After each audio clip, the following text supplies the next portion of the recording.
Para habaib itu duduk di depan meja presiden, mereka bergantian bicara. Lalu Gus Dur mengingatkan bahwa waktu yang diberikan hanya 5 menit, dan itu sudah habis. Ketika masih ada yang memaksa untuk minta giliran berbicara lagi, langsung Gus Dur berdiri dari kursinya dan membentak, "Keluar!"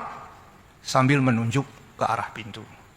Suaranya luar biasa lantangnya sampai terdengar keluar ke seluruh ruangan dalam istana. Sumpah mati, baru sekali ini seumur hidup saya mendengar bentakan sekeras itu.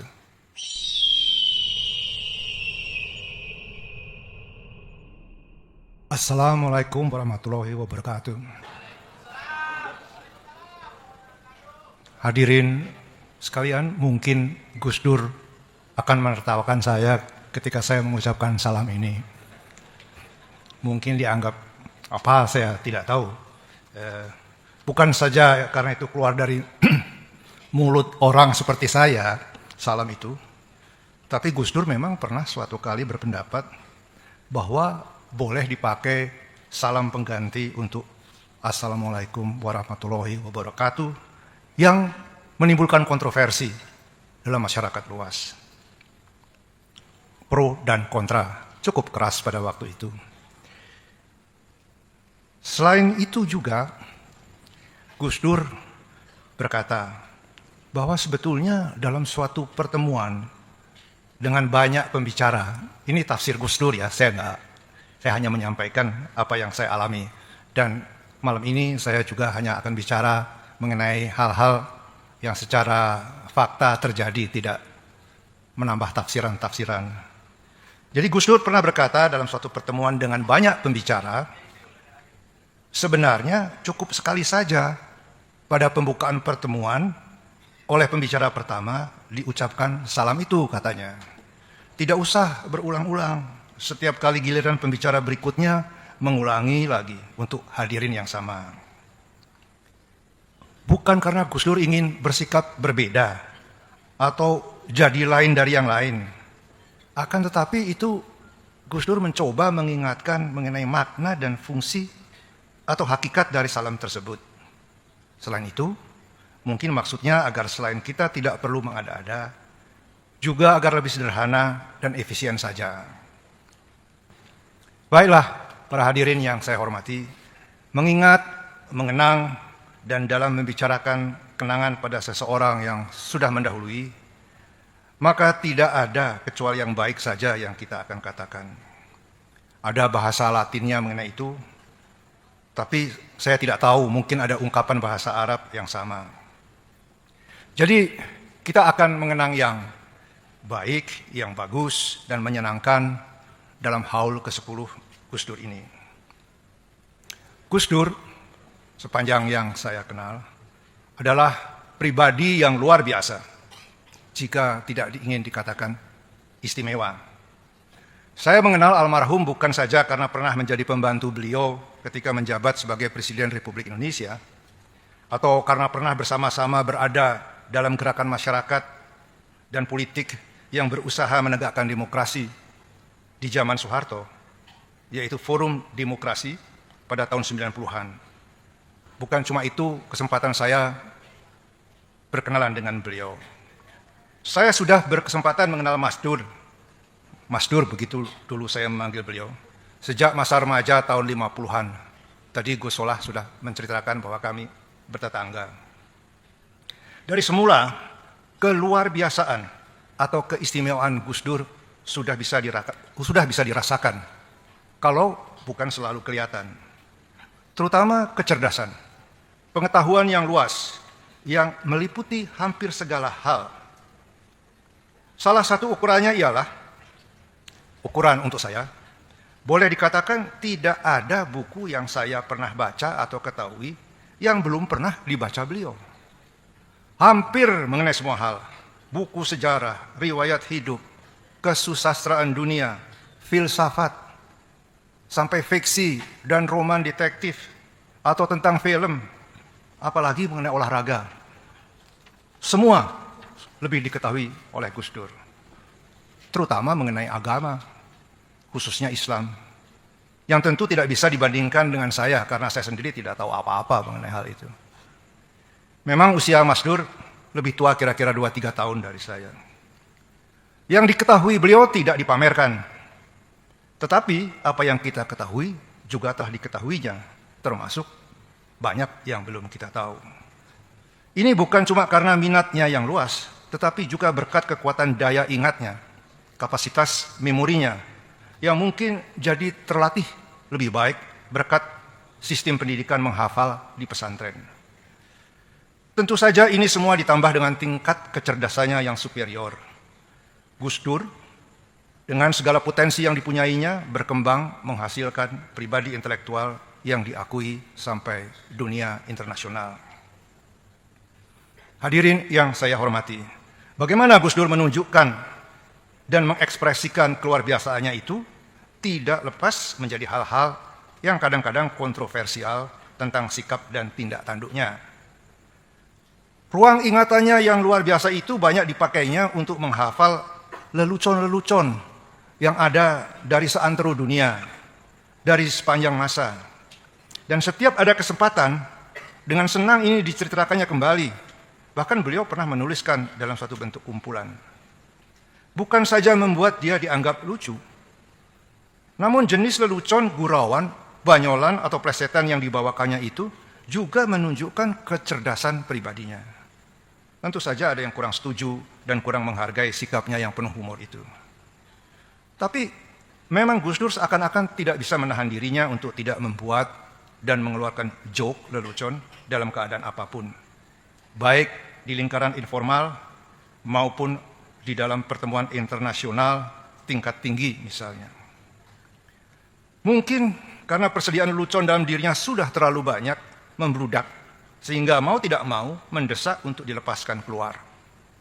Dengan kepala negara dan kepala pemerintahan, hampir setiap kali bertemu selalu ada lelucon yang disampaikan. Semua ikut tertawa, tak ada yang berkeberatan atau melecehkan. Dan itu tidak mengurangi kekaguman akan kadar intelektualitas di mata mereka, intelektualitas Gus Dur. Saya bukan ahli ilmu jiwa, bukan ahli psikologi.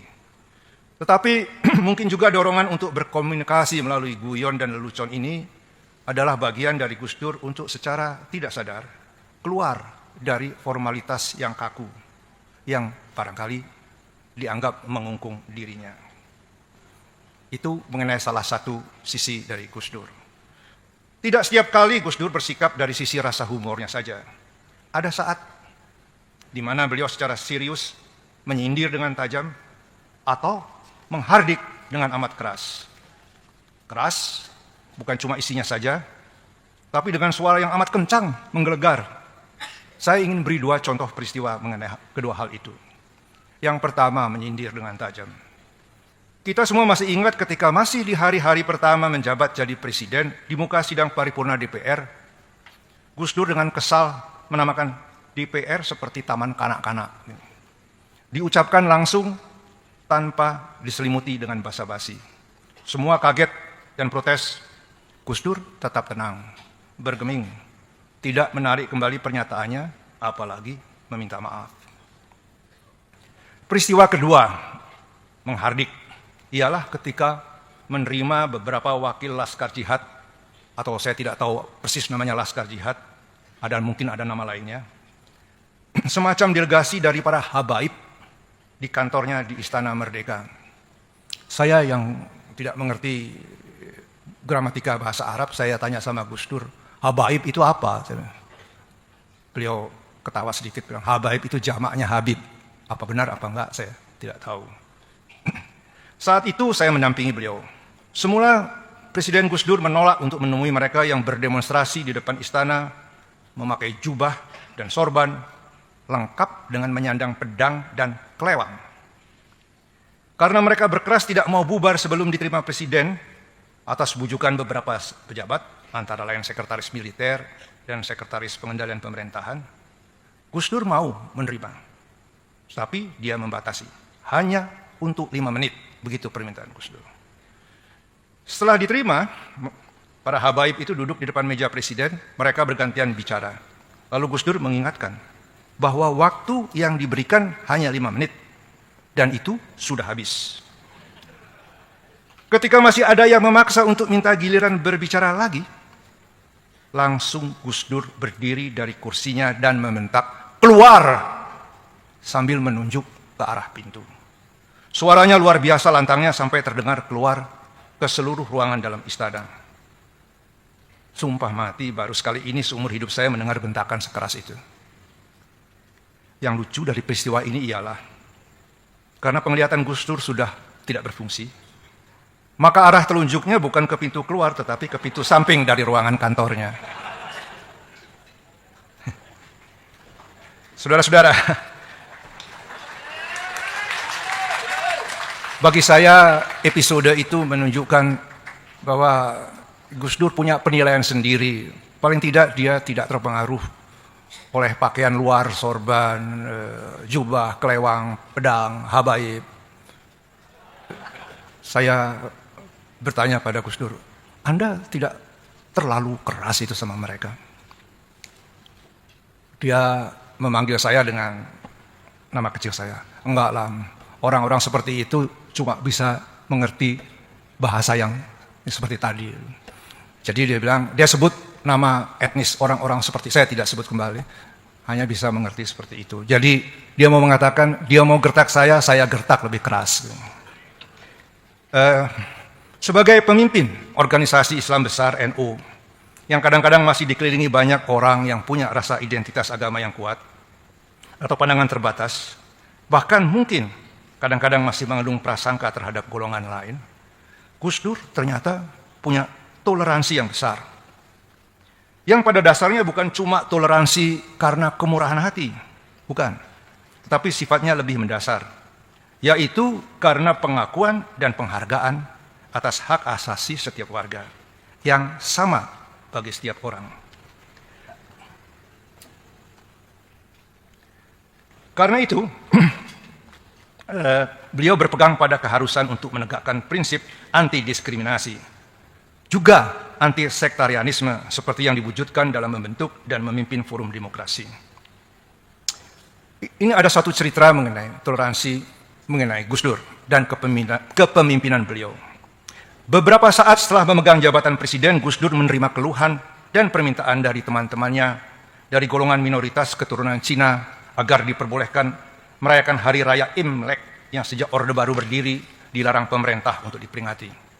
Itu barangkali ada hubungannya antara Cina dan RRC dan komunis sehingga dilarang. Gus Dur melihat larangan itu sebagai pengekangan atas kebebasan hak warga negara untuk menjalankan keyakinan dan kepercayaannya secara terbuka, yang sebenarnya dijamin dalam konstitusi Undang-Undang Dasar.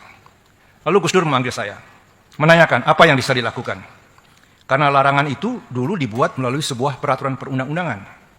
Saya kemukakan larangan itu dimuat dalam sebuah peraturan Menteri Dalam Negeri. Tapi apabila Presiden menghendaki, bisa dicabut atau ditiadakan melalui sebuah keputusan Presiden yang tingkatnya lebih tinggi, walaupun cara ini tidak lazim. Gus Dur tanpa ragu-ragu setuju. Segera menandatangani keputusan Presiden yang menyampingkan atau mencabut peraturan Menteri Dalam Negeri tersebut. Begitulah pada Februari tahun 2000, masyarakat keturunan Tionghoa bisa dengan terbuka merayakan Hari Raya Imlek untuk pertama kali sejak 30 tahun, dilarang di bawah Orde Baru. Gus Dur melakukannya tanpa gembar-gembor demi Pancasila dan sebagainya, atau mengharap keputusannya itu dipandang sebagai hadiah atau berkat dari Presiden Abdurrahman Wahid. Namun sekadar sebagai kewajaran mengembalikan kebebasan demi keadilan yang merupakan hak setiap warga negara. Sesuatu yang harus terjadi, wajib untuk dilakukan, bukan sebuah keistimewaan. Dasar kebijaksanaan Gus Dur itu tanpa perlu membeberkan dan menjelaskan tidak lain adalah wujud prinsip kebenaran, kebebasan, dan keadilan yang jadi pegangannya. Saya sudah diperingatkan tinggal 3 menit lagi. Saya masih boleh terus? Gus Dur telah mengidap menderita gangguan fungsi penglihatan sejak remaja, sejak kecil. Saya yang berdekatan rumah berkenalan dengan Gus Dur ketika masih berusia belasan tahun. Beliau sudah memakai kacamata minus yang tebal. Makin lama fungsi itu semakin mundur, semakin memburuk. Mungkin karena terlalu banyak membaca, kata orang. Tapi Gus Dur tetap menolak, menyangkal bahwa beliau sudah tidak bisa melihat atau secara teknis, secara klinis sudah buta. Dia seakan-akan tidak mau menerima kenyataan fisik tersebut. Mungkin dia percaya dan yakin bahwa dia tetap bisa melihat atau mengetahui, mengenali, memakai mata batinnya. Ini juga dipercaya oleh banyak orang lain, terutama yang dekat di sekelilingnya. Bukankah fungsi penglihatan itu untuk mengetahui dan mengenali? Penyangkalan tentang kebutaan ini antara lain diceritakan langsung oleh Gus Dur sendiri di suatu pertemuan Forum Demokrasi kira-kira pada tahun 1999. Gus Dur bercerita tentang percakapannya dengan Jimmy Carter, mantan Presiden Amerika Serikat yang datang ke Indonesia untuk memantau pelaksanaan pemilu DPR pertama sesudah reformasi. Carter bertanya kepada Gus Dur apakah Gus Dur berniat untuk maju dalam pemilihan presiden yang akan datang.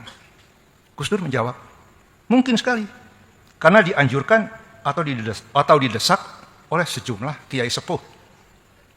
Lalu Carter menanggapi, ini kata cerita Gus Dur, lalu Carter menanggapi bahwa ya, dia mengetahui pernah ada seorang kepala negara yang juga buta di sebuah negara Amerika Latin, Republik Dominika kalau tidak salah.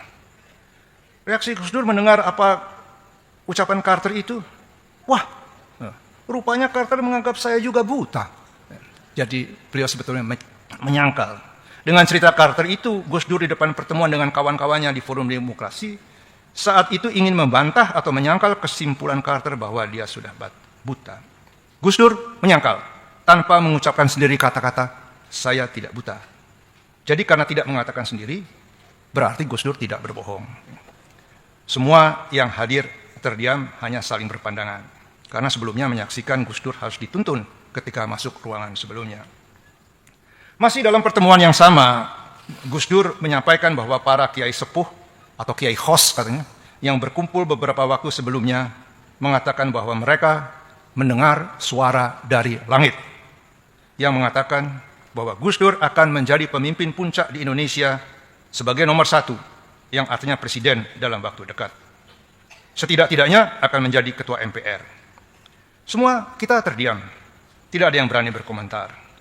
Ini suara dari langit yang didengar oleh batin para kiai khos, kata Gus Dur, bukan hasil pikiran logis rasional seperti yang dipunyai kaum terpelajar biasa seperti saudara-saudara, katanya. Kami semua mengingat cerita itu kembali, seakan-akan sukar percaya ketika benar saja Gus Dur terpilih jadi presiden dalam sidang umum MPR beberapa bulan kemudian, mengalahkan Megawati dengan dukungan poros tengah pimpinan Amin Rais, yang belakangan berbalik menjadi seteru politik Gus Dur, menjatuhkan kembali dari kepresidenan. Begitulah saya ingin mempersingkat waktu ini dengan menceritakan bahwa Gus Dur menjalankan fungsinya sebagai presiden dengan hambatan penglihatan itu banyak dikritik dan dipertanyakan oleh kalangan yang cukup luas. Kemana-mana harus dituntun, ke kamar kecil pun dibantu dengan tuntunan ajudan. Tetapi ternyata semua tetap berjalan dengan relatif lancar. Memimpin sidang kabinet, menandatangani dokumen-dokumen negara, seperti undang-undang dan keputusan-keputusan, itu berjalan dengan baik. Beliau tidak bisa membaca, tetapi bisa menulis, berarti bisa menandatanganinya. Ini adalah keluarbiasaan Gus Dur yang paling istimewa di samping keluarbiasaan lain yang sudah dimilikinya. Tidak pernah ada presiden atau pejabat tinggi negara yang punya keluarbiasaan seperti ini dalam sejarah Indonesia. Satu-satunya adalah Gus Dur sendiri. Kepala negara yang buta hanya ada dalam dongeng Mahabharata. Di satu sisi, kekurangan ini jadi sasaran kritik cemooh atau tidak bisa dimengerti dan disesalkan. Tapi seperti saya katakan, di pihak lain ini adalah suatu keistimewaan yang sebelumnya tidak pernah terjangkau pikiran, suatu keajaiban. Bagaimana mungkin seorang dengan kendala penglihatan atau buta bisa diangkat jadi presiden, diserai tanggung jawab, memimpin negara sebesar Indonesia ini? Dan itu telah terjadi. Bukankah sepantasnya itu disebut mengagumkan? Bukan main. Bagaimana caranya Gus Dur menjalankan tugas sehari-hari sebagai presiden? Misalnya tanpa bisa membaca bagaimana caranya untuk menandatangani keputusan-keputusan, peraturan-peraturan perundang-undangan supaya menjadi sah secara hukum. Untuk itu diatur suatu tata cara yang paling aman dan legal. Waktu sudah habis. 1 menit lagi. Setiap dokumen sebelum dibubuhi tanda tangan beliau dibacakan dulu isinya dengan dilihat atau didengar seorang saksi, paling sedikit ajudan beliau. Baru kemudian Gus Dur membubuhkan tanda tangan di tempat yang disediakan. Untuk itu tangan beliau dituntun, biasanya oleh ajudan, diletakkan ke atas tempat tanda tangan, harus dibubuhkan, lalu Gus Dur mencoretkan tanda tangannya. Sesudahnya dibuat berita acara penandatanganan setiap dokumen masing-masing.